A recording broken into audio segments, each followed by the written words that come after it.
Why does being alone hurt so much? Because we need someone to care about us. Sometimes friends leave, family disappoints us, or we lose the people we love most. We feel forgotten and scared. But here's what's amazing. When everyone else is gone, God never leaves. He's always listening, always caring, always ready to help. How do you talk to God when you feel so alone? How do you know He's really there? In just a few moments, I'll teach you simple ways to feel God's love when you're by yourself and show you how to turn your loneliness into a special friendship with Him. 1. When you stand completely alone. Picture this moment. You're standing in the middle of your life, and you look around, and there's nobody there. No family member to call, no friend to lean on, no mentor to guide you. It's just you and the silence. But here's what I want you to understand.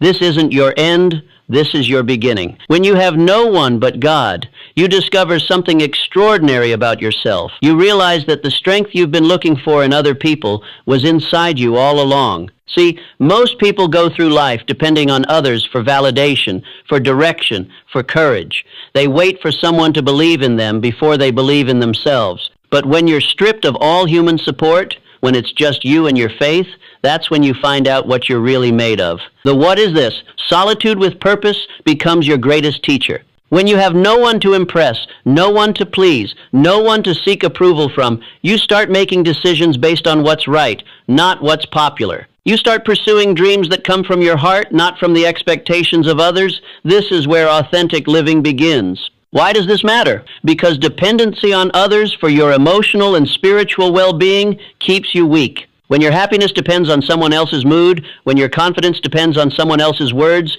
when your direction depends on someone else's approval, you're living a borrowed life. But when you learn to stand alone with God, you develop an unshakable foundation that no storm can destroy. How do you embrace this solitude?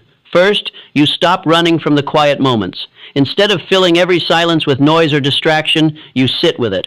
You listen, you pray, you reflect.